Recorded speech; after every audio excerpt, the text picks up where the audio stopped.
ভালো কাজে পিতামাতার অনুসরণ করা যাবে, কিন্তু আল্লাহ সুবহানাহু ওয়া তাআলার নির্দেশের ব্যতিক্রম কোনো ব্যাপারে পিতামাতার অনুসরণ করা যাবে না। পিতামাতা যদি বলে যে কোরআন পড়া যাবে না, একথা শোনা যাবে? পিতামাতা যদি বলে কোরআনের অনুবাদ পড়া যাবে না, একথা শোনা যাবে? পিতামাতা যদি সেকুলার হতে বলে, পিতামাতা যদি নাস্তিকতা হতে বলে সন্তানকে, এই সমস্ত ব্যাপারে আল্লাহ তাআলার নির্দেশের ব্যত্যয় ঘটে এমন কোন ব্যাপারে সন্তান পিতামাতার অনুসরণ করবে না। তা বলছে তাহলে কি করবা? পিতামাতার কথা শুনবা না, তার মানে কি পিতামাতাকে ঘর থেকে বের করে দেবা? পিতামাতার সাথে খারাপ ব্যবহার করবা? পিতামাতার সাথে দুর্ব্যবহার করবা? ওয়াসাইবুহুমা ফিদ দুনিয়া মারুফা। আল্লাহ বলছে দুনিয়ার জীবনে তাদের সাথে খুব উত্তম ব্যবহার করো, তাদের সাথে সহবাসে উত্তম ভাবে তাদের সাথে বসবাস করো। সুবহানাল্লাহ। তাদের কথা মানা যাবে না, কিন্তু দুনিয়ায় তাদের সাথে বসবাসের ক্ষেত্রে উত্তম পন্থা অবলম্বন করতে হবে। পিতামাতা নামাজ পড়ে না, আমি নামাজ পড়ি, আমি খুব পরেজগার হয়ে গেছি, চিন্তা করলাম যে পিতামাতার সাথে ভাত খাবো না, পিতামাতার সাথে কোনো কথা নেই, পিতামাতা নামাজ পড়ে না।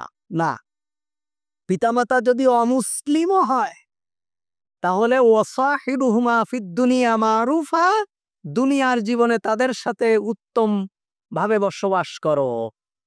আল্লাহর ব্যাপারে তাদের কথা শোনা যাবে না, কিন্তু তাদেরকে কষ্ট দেওয়া যাবে না, তাদের সাথে খারাপ ব্যবহার করা যাবে না, তাদেরকে তাদেরকে তাদেরকে উপকার করার ক্ষেত্রে, তাদেরকে অর্থ দেওয়ার ক্ষেত্রে, তাদেরকে সাহায্য সহযোগিতা করার ক্ষেত্রে পিছু পা হওয়া যাবে না।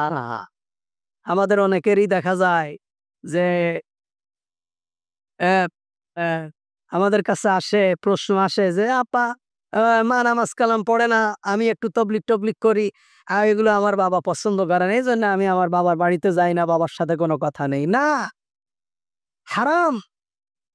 আপনি আল্লাহর দিন মানে আপনার উপরে যেমন ফরজ, পিতামাতা অমুসলিমও যদি হয় তারপরেও পিতামাতার সাথে উত্তম ব্যবহার করা, তাদের ভরণ পোষণের দায়িত্ব নেওয়া, তাদের সাথে সুন্দর আচরণ করা, এটা আপনার উপরে ফরজ।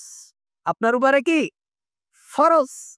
খবরদার, আপনি ইসলাম বুঝেছেন, আপনি নামাজ পড়েন, আপনি ইসলামী আইন কানুন মানেন, অথচ আপনি পিতামাতার সাথে ভালো ব্যবহার করেন না, আপনার এই এমন দিন পালন করার জন্য আল্লাহ তাআলা আমাদেরকে বলেননি। এই আয়াত কখন নাজিল হলো? সাদ বিন ওয়াক্কাস রাদিয়াল্লাহু তাআলা আনহু। সাদ ইবনে ওয়াক্কাস রাদিয়াল্লাহু তাআলা আনহু মুসলমান হলেন। মুসলমান হওয়ার পরে একটা সন্তান, সাদ বিন ওয়াক্কাসের মা অনশনে বসলো।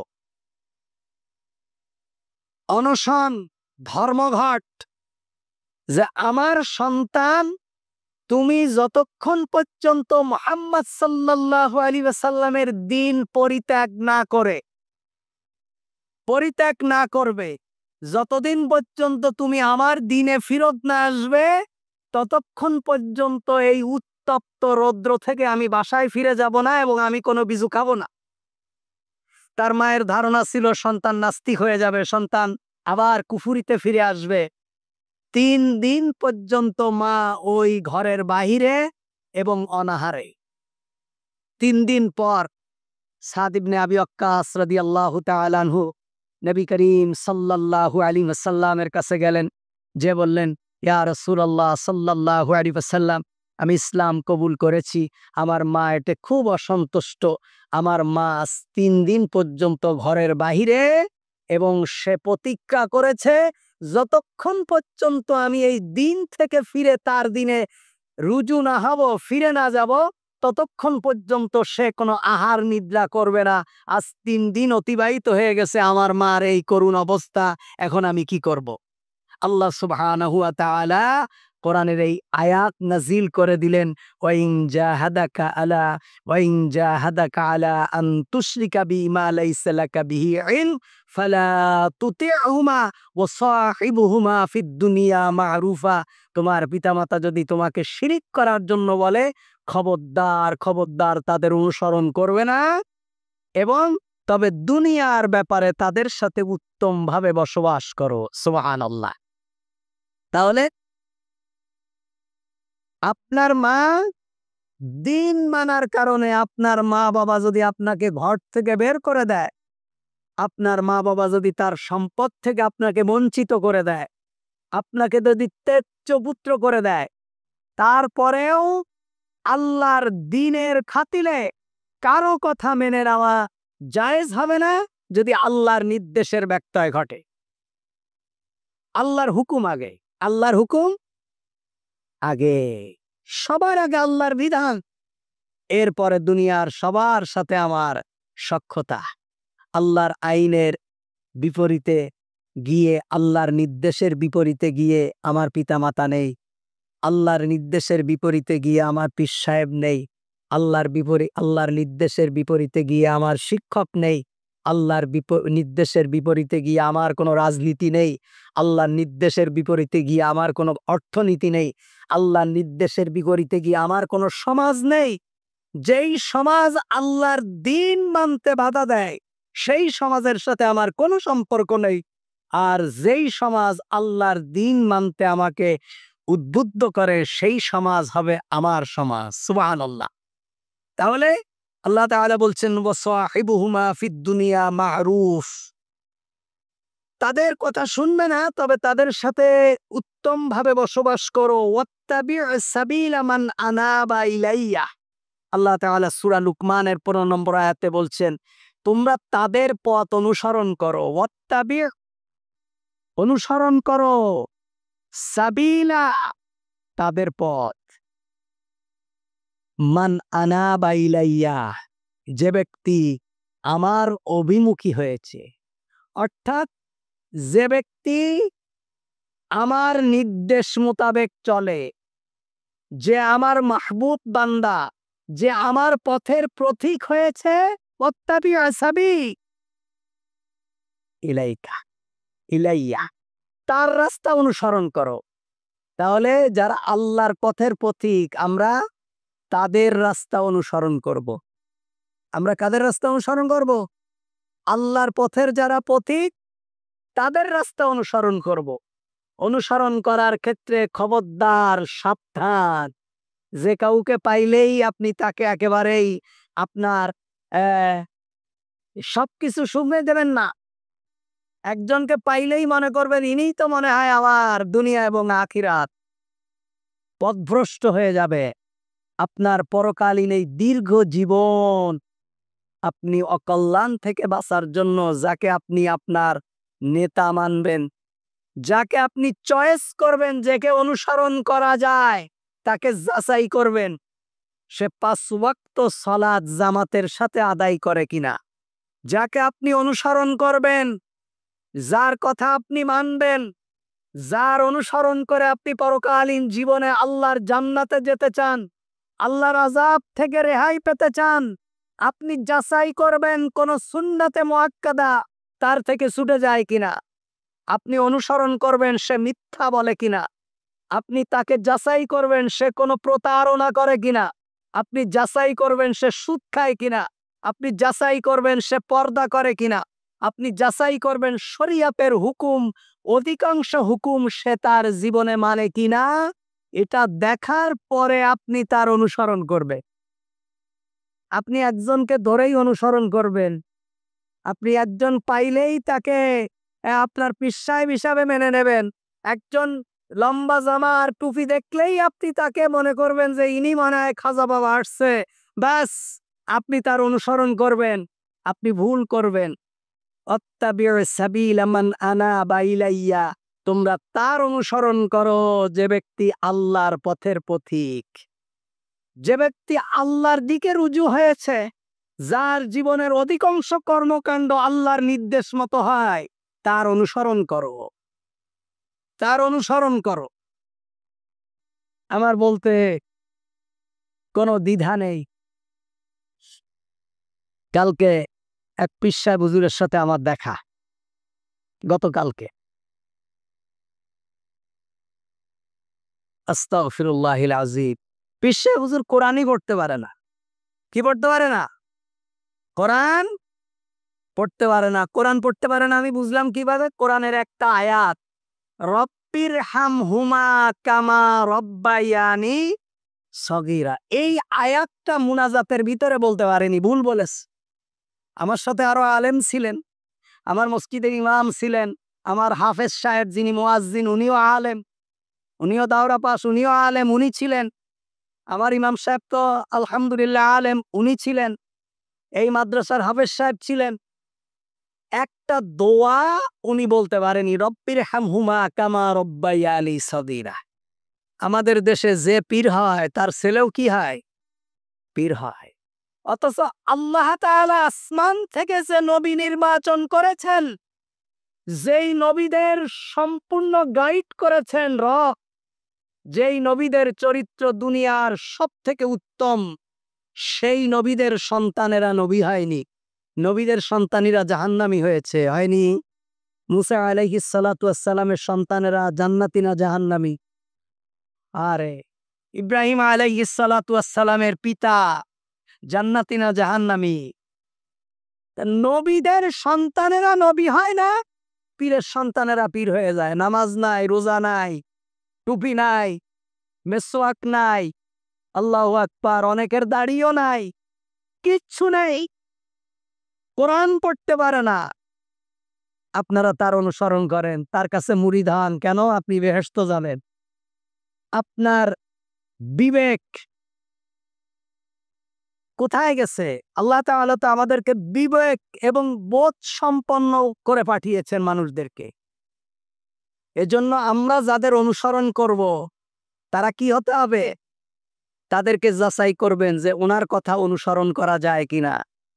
ওনার 50টা বক্তব্য শুনবেন, 50টা বক্তব্যকে কোরআন এবং হাদিসের সাথে মিলাবেন, দেখবেন অধিকাংশ কথা আল্লাহর কোরআন এবং রসুলের সুন্নাহ অনুযায়ী আছে কিনা। এবার বক্তব্য শোনার পরে সেই বক্তব্য তার বাস্তব জীবনে মিলাবেন, যে উনি যে কথা বলে এই কথার সাথে ওনার জীবনের মিল আছে কিনা। উনি নামাজের কথা বলে নিজে নামাজ পড়ে কিনা, উনি রোজার কথা বলে নিজে রোজা পড়ে রাখে কিনা, উনি সত্য কথা বলতে বলে উনি সত্য কথা বলে কিনা, উনি কোরআনের আইনের কথা বলে নিজে কোরআনের আইন মানে কিনা, মানতে চেষ্টা করে কিনা। এরম প্রত্যেকটা ব্যাপার আপনি যাচাই করে যখন দেখবেন যে না, এ ব্যক্তি কে অনুসরণ করা যায়, এ ব্যক্তির মধ্যে কোনো কুফুরি নেই, তখন আপনি তার কাছ থেকে সমাধান নিয়ে তাকে অনুসরণ করার চেষ্টা করবেন। যদি আল্লাহ তাআলা হেদায়েত নসিব করে, আল্লাহ তাআলা যদি রাজি খুশি হয়, তাহলে আপনি সত্য পথ পাবেন। অত্তাবিউ সাবিলা মান আনাবা ইলাইয়া, আল্লাহ বলছেন তাদের পথ অনুসরণ করো যারা আমার পথের পথিক, যারা আমার রাস্তা অভিমুখ, যারা আমার রাস্তায় চলে, তাদের পথ অনুসরণ করো। লম্বা জুব্বার, দাড়ি আর টুপি, নামের শুরুতে মাওলানা লেখা দেখলে অনুসরণ করা যাবে না। দেখছেন না, নোয়াখালীর এক মহিলারে তালাক দিয়ে দিয়েছে তার স্বামী। বাড়ি কোথায়? নোয়াখালী। তার স্বামী তারে তালাক দিয়েছে, বাড়ি হলো নোয়াখালী। এই মহিলারে কেমনে হালাল করা যায়, নোয়াখালীতে পাঠাইছে তার ভাইয়ের কাছে গাজীপুরে। গাজীপুরেই ভাই আবার কি করছে, এক মাদ্রাসার মুআতামিমের কাছে নিয়ে গেছে, প্রিন্সিপালের কাছে, যে আমার ভাই তো আমার বউরে তালাক দিয়ে, ভাবিরে তালাক দিয়ে দিয়েছে, এইটারে কি হালাল করার কোনো ব্যবস্থা আছে?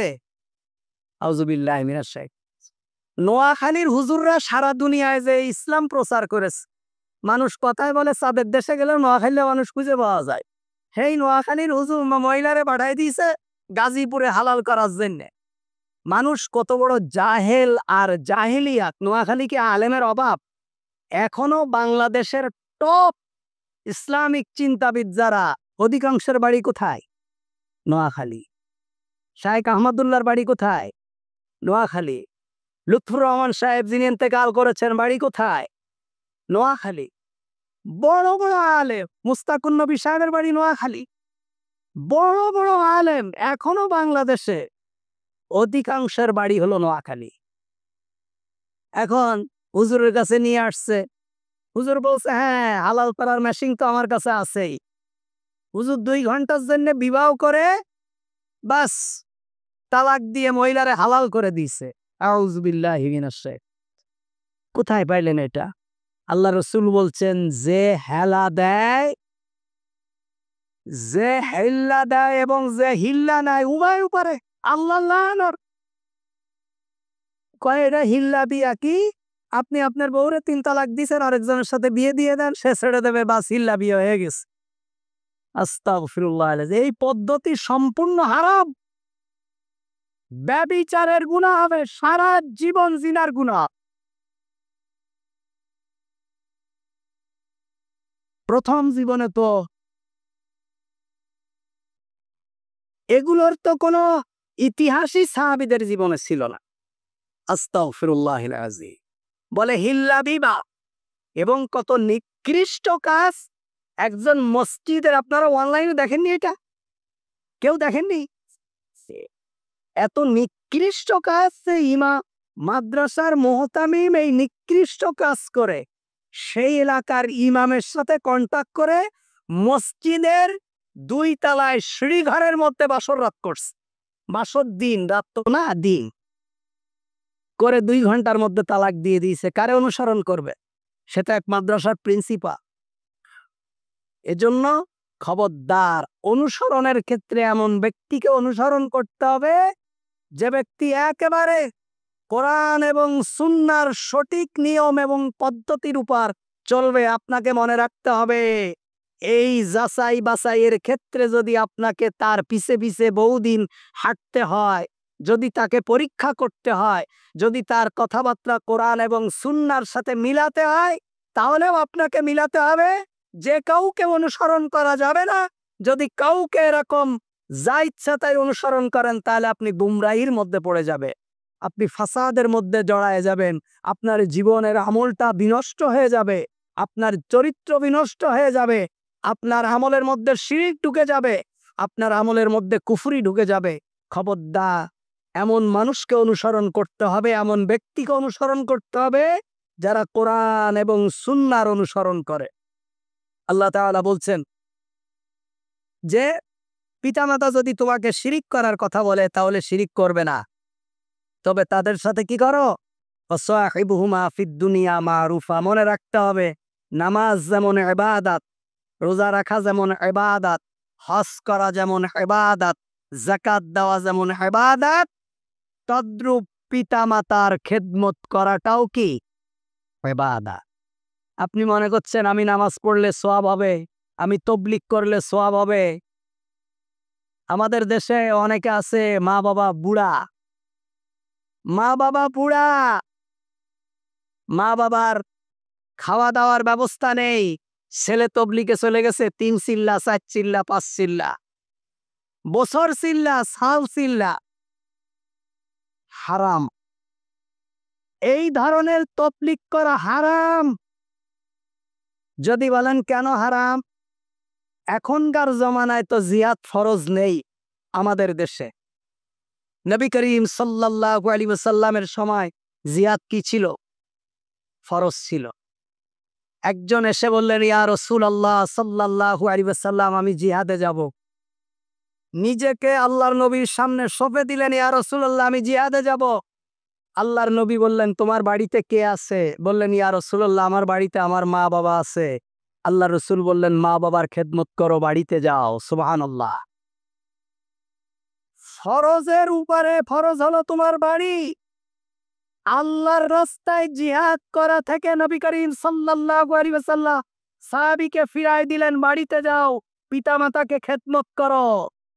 আর আপনি আপনার বুড়া পিতামাতা বাড়িতে আছে, আপনি তবলিগে চলে যাচ্ছেন, মাসের পরে মাস কোনো খোঁজ নেই। আমার এমন নজিরও আছে গ্রামগঞ্জের মধ্যে, বউয়েরা খেতে পায় না, পরের বাড়িতে কাজ করছে, বউরা রাস্তায় রাস্তায় গরু খাওয়াচ্ছে, ছাগল খাওয়াচ্ছে, বেপরদা। কর্মসংস্থানের জন্য বিবিরা রাস্তায় ঘুরছে, আর স্বামী গাট্টি আর বুস্কা নিয়ে তবলিকের মধ্যে ঘুরছে। আপনি বলবেন যে আমি তবলিককে খাটো করছি না, আমি তো তবলিক করালো, আমিও এই সময় রাস্তায় দিয়েছি। তবে কোন তবলিক? এখন যে তবলিক হচ্ছে, তবলিককে কি বলবেন? আল্লাহ রসুল বলছেন, দুইজন মুসলমান যদি পরস্পর সম্মুখে দাঁড়িয়ে যায় মারামারি করার জন্য, দুই দল মুসলমানের মধ্যে যদি গন্ডগোল বাঁধে, মারামারি বাঁধে, উভয় হক, উভয় মুসলমান। আল্লাহ রসুল বলছেন, এই মারামারিতে যে মারা যাবে সেও জাহান্নামী, যে মারবে সেও জাহান্নামী। সাহাবীরা বললেন, ইয়া রাসূলুল্লাহ সাল্লাল্লাহু আলাইহি ওয়াসাল্লাম, যে মারবে সে জাহান্নামী, এটা মেনে নেওয়া যায়, কিন্তু যে মারা গেছে সে কেমনে জাহান্নামী হবে? আল্লাহ রসুল বলছেন, যে মারা গেছে তার গায়ে শক্তি কম। দুইজন দুইজনকে মারার জন্য মুখোমুখি হয়েছে, যে ব্যক্তি একটু পাইলে মারতে পেরেছে, অপরজন মারা গেছে। যদি ওই ব্যক্তি পাইলে মারত, তাহলে যে ব্যক্তি বেঁচে আছে সে মারা যেত। এজন্য উভয় জাহান্নামী। এজন্য মুসলমানে মুসলমানে যুদ্ধ হলে উভয় জাহান্নামী হবে। উভয় কি হবে? আপনি শহীদ নাম দিয়ে দেবেন, এত সহজ না। এই যে আমি আগে একদিন বলেছি, নিউ মার্কেটে, কয়েক মাস আগের কথা, নিউ মার্কেটে আসরের নামাজের পর সাতপন্থী একজন দাঁড়িয়ে গেছে যে আসরের পরে কোরআন এবং এই ওই যে বলে না, কি ঘোষণা দেয় না, যে আমলের বয়ান হবে, আপনারা বসবেন, বহুত ফায়দা হবে। ওলামাপন্থী ঘুষি মেরে তারে মেরে ফেলেছে, টেলিভিশনে খবর এসেছে। তা আপনি কেন মারলেন? একজন কাফের, একজন কাফের এই মসজিদে ঢুকে গেছে। এই মসজিদে একজন কাফের ঢুকে গেছে, আমার সামনে দাঁড়িয়ে বলছে, মাওলানা সাহেব আপনি খুতবা বন্ধ করেন, এই কাফেরকে মেরে ফেলে দাও, আপনাদের জন্য জায়েজ হবে? বলছেন না কেন? মনে হচ্ছে জায়েজ হবে, সওয়াব হবে নাকি? হারাম। কোন যুদ্ধের মাঠে কোন কাফের যদি হাত উঁচু করে বলে আমানতু বিল্লাহ, আমি আল্লাহর প্রতি ঈমান এনেছি, অথচ সে কাফের, আল্লাহ রসুল বলছেন খবরদার, অস্ত্র ফেলে দাও, তাকে আঘাত করা যাবে না। ইসলাম এটা আমাদেরকে শিখিয়েছেন। আর আমরা এখন আমাদের মতের বিপক্ষে গেলেই তাকে কতল করে ফেলবো, আমার মানহাজে না মিললেই তাকে কাফের বানিয়ে দেব, তাকে ইহুদিদের দালাল বানিয়ে দেব, তার প্রতি কোনো সহানুভূতি থাকবে না, তার প্রতি কোনো দাওয়াত থাকবে না, তাকে আমার দ্বীনের উপরে আনার জন্য আমার কোনো মেহনত থাকবে না। এটা কোন দিন? এদিন তো নবী করিম সাল্লাল্লাহু আলাইহি ওয়াসাল্লাম আমাদেরকে শিখাননি। খবরদার, পরস্পরকে আক্রমণ করার ক্ষেত্রে আল্লাহ বলছেন, তুমি যাকে খারাপ বলছো হতে পারে সে তোমার থেকে বেশি উত্তম। সুবহানাল্লাহ। আপনি মনে হচ্ছে অমুকের দাড়ি নেই, অমুক জুব্বা গায়ে দেয় না, টুপিও নেই, এমনি দেখতে গার্মেন্টসে চাকরি করে, আর আমি মসজিদে ইমামতি করি, আমার তো মনে হয় আল্লাহর কাছে বেশি মূল্য। হতে পারে ওই গার্মেন্টসের শ্রমিক এমন একটা ভালো কাজ করেছে, যেই ভালো কাজের কল্যাণের কাছে আমার মতো ইমাম যাইতে বহু বছর সময় লাগতে পারে। আল্লাহ বলছেন তুমি জানো না, এজন্য তুমি আজকে যাকে খারাপ বলছো হতে পারে সে তোমার থেকে উত্তম। নিজের বিবেচনা করবেন যে আমার দ্বারা কি হচ্ছে, আমি কতটুকু আল্লাহর নিকটবর্তী হতে পেরেছি, আমি কতটুকু নিজেকে শুধরে নিতে পেরেছি, আমি কতটুকু ভালো মানুষ হতে পেরেছি, আমি কতটুকু আল্লাহর মাহবুব বান্দা হতে পেরেছি, আমার হাতকে আল্লাহর রাস্তায় কতটুকু প্রসারিত করতে পেরেছি। নিজেকে নিয়ে চিন্তা করবেন। নিজেকে নিয়ে যে চিন্তা করে সে ব্যক্তি আল্লাহর প্রিয় বান্দা হয়, আর যে ব্যক্তি অন্যকে নিয়ে চিন্তা করে সে ব্যক্তি আল্লাহর ঘৃণিত হয়, সে ব্যক্তি আল্লাহর প্রিয় বান্দা হতে পারে না। খবরদার, আমরা অন্যকে নিয়ে চিন্তা করব না। তবে শিরিকের ব্যাপারে খুব সাবধান। আল্লাহ তাআলা বলছেন, লাইন আশরাকতা লায়াহবাতান্না আমালুকা, যদি কোনো ব্যক্তি শিরিক করে তার সকল ভালো আমলগুলো নষ্ট হয়ে যায়। তসবির দানা তসবির এক পাশ থেকে ছিঁড়ে দিলে যেমন গট করে গোটাগুলো সব ঝরে যায়, আপনি যদি আল্লাহর সাথে শিরিক করেন তাহলে আপনার কল্যাণগুলো সব এভাবে নষ্ট হয়ে যায়। শিরিক করা যাবে না।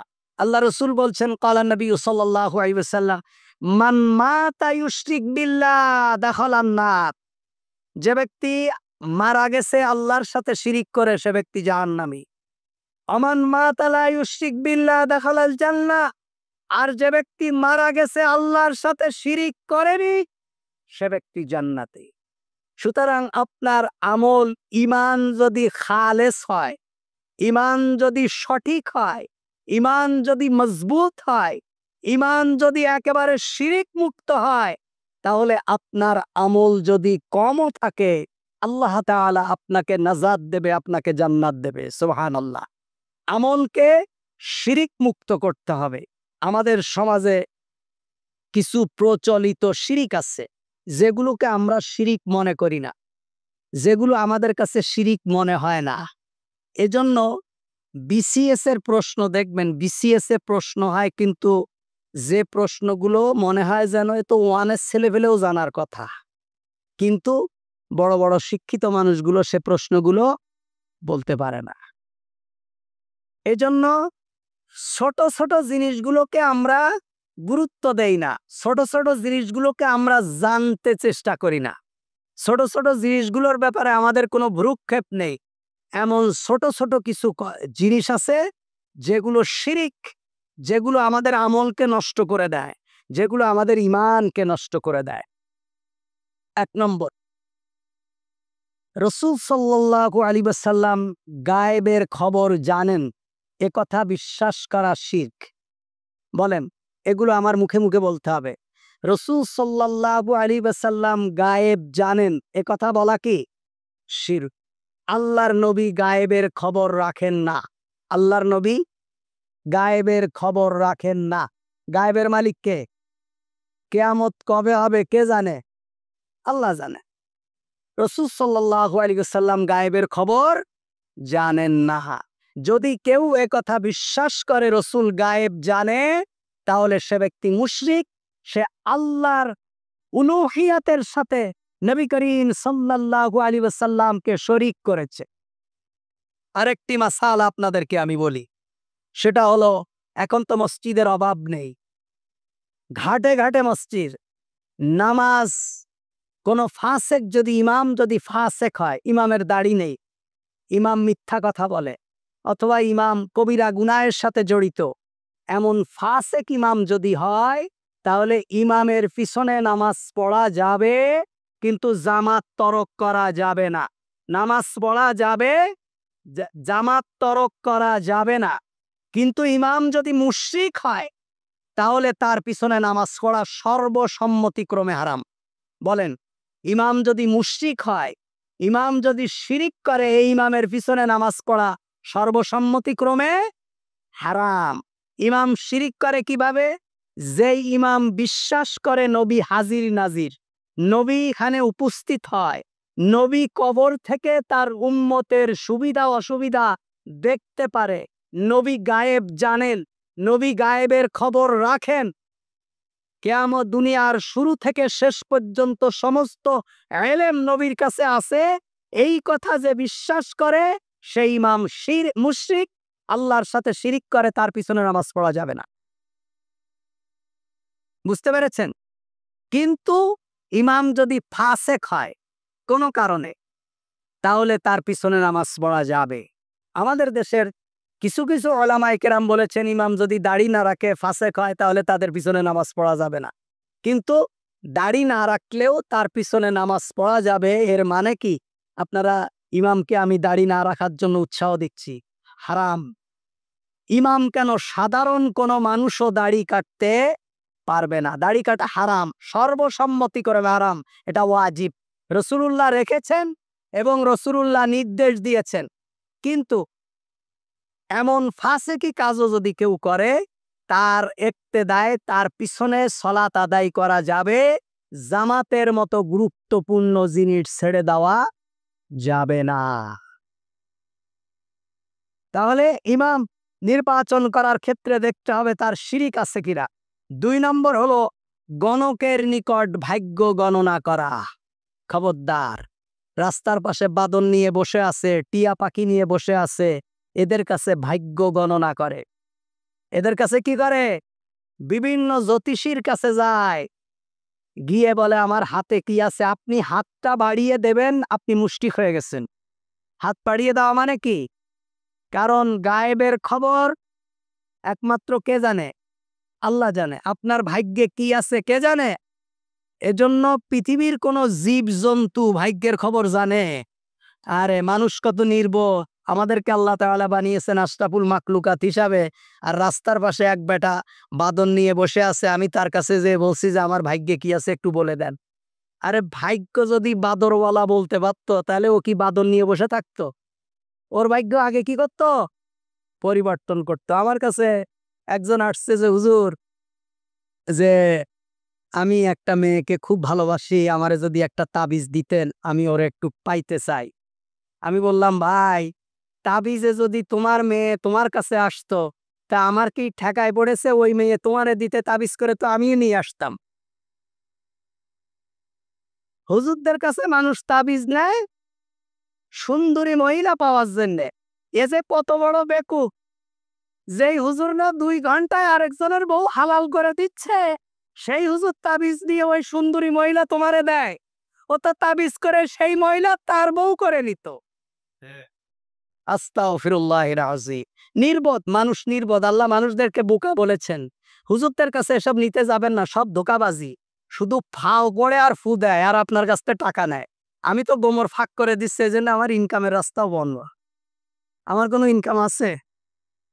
এই জন্য কারো কাছে কোনো গায়েবের গণকের কাছে যাওয়া যাবে না। পাখি বা বাদরের মাধ্যমে ভাগ্য জানার চেষ্টা করা, এটা হলো শিরক, এটা হলো হারাম। খবরদার, এটা করবেন না। কোনো ব্যক্তি কোনোদিন কোনো রাস্তাঘাট কোথাও কোনো দোকানে কারো কাছ থেকে ভাগ্য গণনা করতে যাইবেন না, এটা শিরক। আবার নতুন করে কালিমা পড়ে মুসলমান হতে হবে। কবরে শায়িত অলিগণ মানুষের কল্যাণ করতে পারে, এ ধরনের বিশ্বাস করা শিরক। বলেন, কবরে যে ব্যক্তি চলে গেছে সে ব্যক্তি আপনার কোনো উপকার কিংবা অপকার করতে পারে, এটা বিশ্বাস করা কি? বলেন, এটা বিশ্বাস করা কি? উনি পরকালীন জীবনে চলে গেছে, উনি আপনাকে আর কিছুই করতে পারবে না। আমি আবার বলি ভাইরা আমার, এদেশে যত মাজার আছে এমন একটা মাজার নেই যেই মাজারের পাশে ফকির নেই, যে মাজারের পাশে কি নেই? আপনার ভাগ্য যদি পীর সাহেব হুজুর কবরের মধ্যে বসে যদি আপনার ভাগ্য পরিবর্তন করতে পারত, তাহলে ওই মাজারের পাশে যে ফকির ফকড়াগুলো আছে, রাতে রৌদ্রের আলো, তারপরে বৃষ্টির পানিতে ভিজে ভিজে মরে যাচ্ছে, 6 বছর 9 বছর চুল কাটতে পারেনি, গায়ে কাপড় নেই, পেটে খাবার নেই, বগলে চুল দিয়ে ছাগলের দড়ি পাকানো যাবে, এই সমস্ত আল্লাহর অলিদেরকে উনি কি একটু পরিবর্তন করে দিতেন না? এগুলো শিরক। এগুলো কি? খবরদার, কোনো মাজারকে সম্মান করা যাবে না।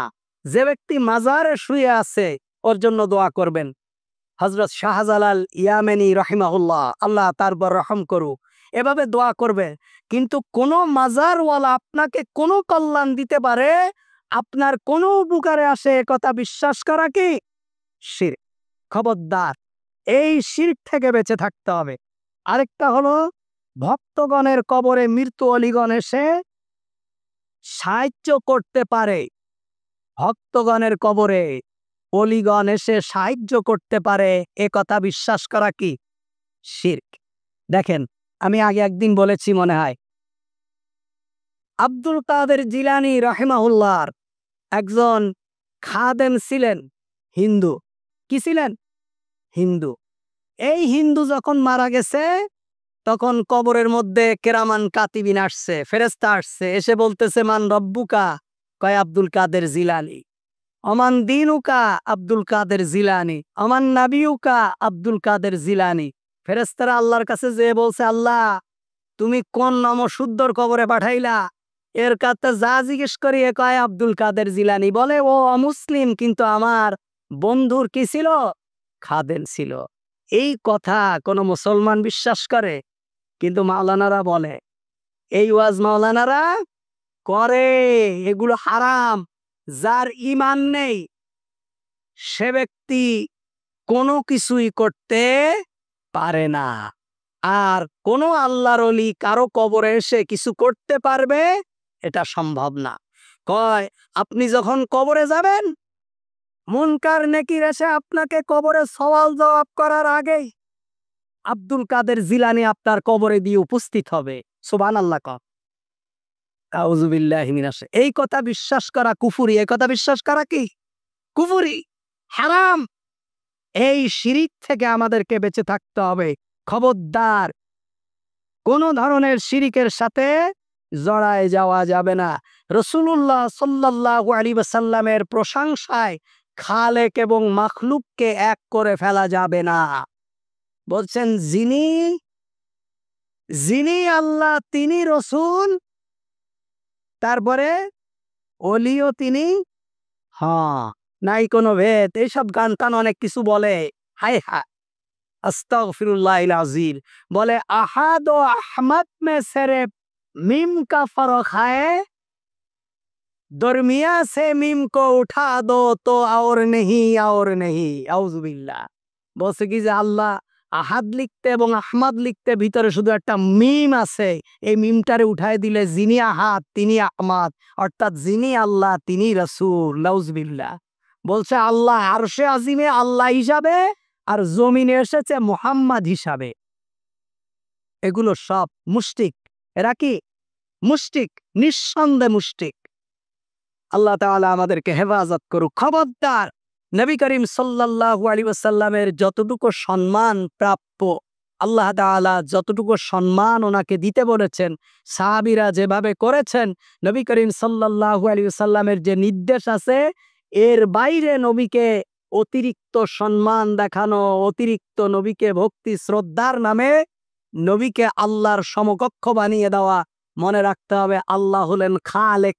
আল্লাহ কি বলেন? আল্লাহ কি? খালেক মানে স্রষ্টা, খালেক মানে কি?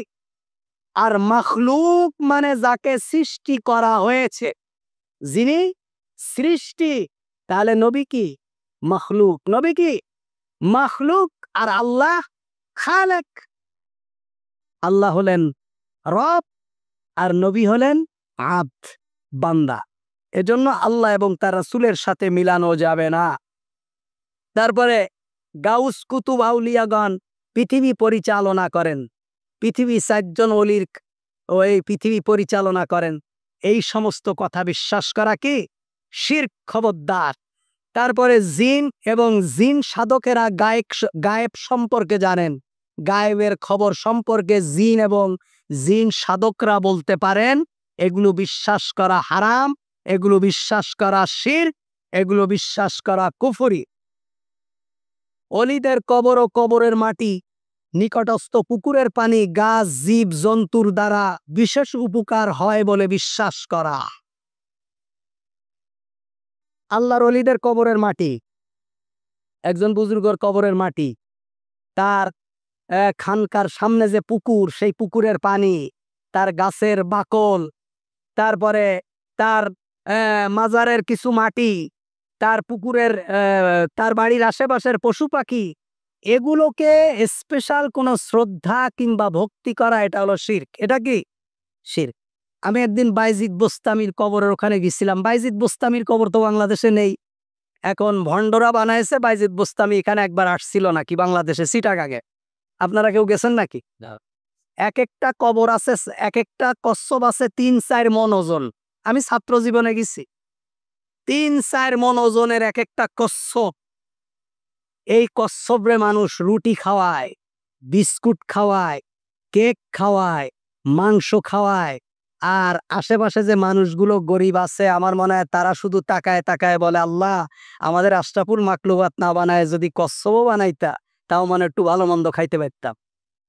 কচ্ছপের এরকম পানির নিচে টেনে আনে, এনে কচ্ছপের মাথায় এরকম হাত বুলায়। আপনি গেছেন নাকি?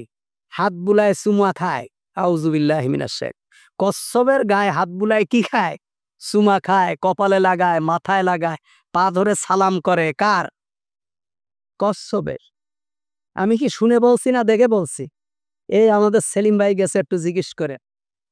বাইজিদ বুস্তামি এই দেশে নাকি একবার আসছিল, ইতিহাসটা বলে না যে উনি এসেছেন, কিন্তু ভণ্ডরা পাহাড়ের উপরে মাজার বানায়ে ওর সামনে যে পুকুর, এই পুকুরের মধ্যে কচ্ছপ আছে, এই কচ্ছপ দিয়ে প্রতি বছর কোটি কোটি টাকা কামায় নিচ্ছে। মানুষ সেই কচ্ছপের পায়ে ধরে সালাম দিয়ে জান্নাতুল ফেরদাউসে যাওয়ার চেষ্টা করে। আস্তাগফিরুল্লাহিল আযম। মুশরিক কারে বলে? মানুষ কি করলে মুশরিক হয়, এই বাস্তবতা না দেখলে আপনারা বুঝতে পারবেন না। খবরদার, কোনো মাজারকে সম্মান করা যাবে না। মাজার সম্মানের কোনো জিনিস না। মাজারের মধ্যে যে আছে তার জন্য দোয়া করবেন। কি করবেন বলেন? তার জন্য কি করবেন?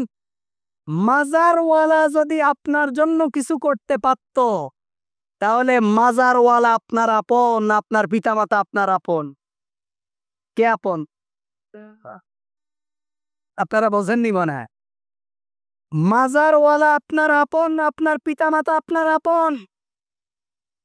তাহলে যদি মাজারের মধ্যে যাওয়ার পরে, কবরের মধ্যে যাওয়ার পরে কারো কোনো ক্ষমতা থাকতো, তাহলে মায়ের কবর বাড়ির আঙ্গিনায়, বাবার কবর বাড়ির আঙ্গিনায়, আর আমার খাওয়া নেই, আমি অসুস্থতায় ভুগতেছি, আমার সন্তানের রিজিক নেই, সন্তানের চাকরি নেই, আমার মা আমারে উপকার করে না, আমার বাপ আমারে উপকার করে না, ওই চট্টগ্রামের খাজা বাবা আপনার উপকার করে। আস্তাগফিরুল্লাহিল আযীম। এগুলো শিরক। এগুলো কি? 10,000-এর উপরে সাহাবী আছে জান্নাতুল বাকিতে। 10,000-এর উপরে সাহাবীর কবর। জান্নাতুল মুআল্লায় মা খাদিজা রাদিয়াল্লাহু তাআলা আনহা সহ বহু সাহাবীর কবর আছে। মক্কা মদিনা সহ সারা সৌদি আরবে লক্ষ লক্ষ সাহাবীর কবর ছড়ায় ছিটায় আছে। কারো কোনো চিহ্ন তেমন খুঁজে পাওয়া যায় না। যেই সাহাবীরা আকাশের নিচে জমিনের উপরে নবীদের পরে যাদের মর্যাদা সব থেকে বেশি, সুবহানাল্লাহ।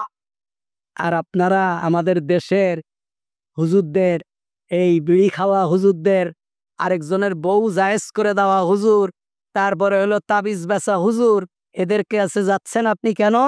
আপনি বেহেশত যাবেন তাই। আস্তাগফিরুল্লাহিল আযীম। আল্লাহ তাআলা এই সমস্ত প্রতারক থেকে মুসলিম উম্মাহকে বাঁচাক। আমিন বলেন। তাহলে কেউ যদি গাছের ভিতরে কোনো পাথর লটকায়, কোনো হুজুরের কবরের পাশে পানি রেখে আসে, এগুলো কি? শিরক। আপনি হুজুরের কবরের পাশে পানি রেখে আসছেন, পরের দিন এনে পানি খাচ্ছেন, আর আরেকজন দোকান থেকে মদ কিনে এনে মদ খাচ্ছে, দুটোর মধ্যে গুনাহ কোনটার বেশি? পানি খাওয়ার গুনাহ বেশি। বলবেন কেন? পানি খাইলে শিরিক করে, আর মদ খাইলে শিরিক হয় না। কি বুঝলেন? আপনি যদি দোকান থেকে মদ কিনে খান, আপনার ঈমান যাবে না, আপনি কবিরা গুনাহ করেছেন। সারা জীবন যদি কোনো ব্যক্তি মদ খায়, কবিরা গুনাহ করবে, কিন্তু সে ব্যক্তি কাফের হবে। কিন্তু আপনি যদি পীর সাহেব হুজুরের কবরের পাশে এক বোতল পানি রেখে আসেন, আর ওই পানি এনে যদি আপনি খান, তাহলে আপনি মুশরিক হয়ে গেলেন। মদের থেকে বহু গুণে গুনাহ আপনার বেশি হবে। আল্লাহ তাআলা আমাদেরকে হেফাজত করুক। আমিন। তারপরে হলো তাবিজ ব্যবহার করা। এই তাবিজ লটকানো, আমি আবার বলছি, খবরদার, এই ধরনের তাবিজ তোমার এগুলো লটকাবেন না।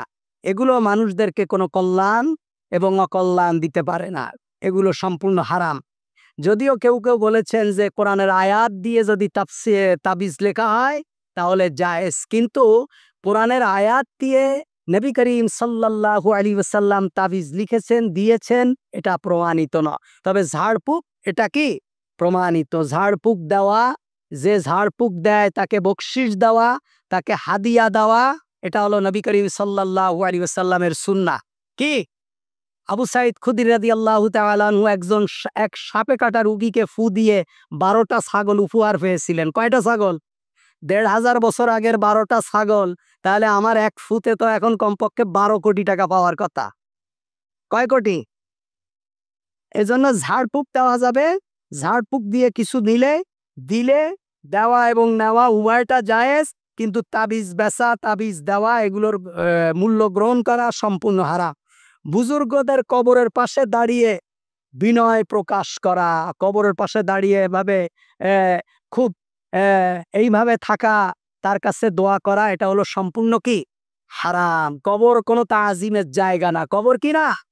কবরের পাশে দাঁড়িয়ে আপনি চিন্তা করবেন যে এই কবরের ভিতরে আমাকেও যেতে হবে। আল্লাহ, আমি যেদিন এই কবরের মধ্যে যাব, আল্লাহ আমার সাথে কি ব্যবহার করা হবে আমি জানি না, তবে রব্বুল আলামিন তুমি এই কবরের আযাব থেকে আমাকে মাফ করে দাও। আল্লাহ, এই কবরের মধ্যে আমি আসার আগে তুমি আমার ঈমানকে মজবুত করে দাও, আমাকে পূর্ণাঙ্গ ঈমানদার বানিয়ে দাও। এইভাবে কবরের পাশে দাঁড়িয়ে দাঁড়িয়ে দোয়া করা। আর কোন কবরের উদ্দেশ্যে ভ্রমণ করা নবী করিম সাল্লাল্লাহু আলাইহি ওয়াসাল্লাম হারাম বলেছেন। লা তাশুদ্দুর রিহাল ইল্লা ইলা সালাস। আল্লাহ রাসূল বলছেন, তিনটা মসজিদ ব্যতীত তোমরা সওয়াবের আশায় সফর করো না।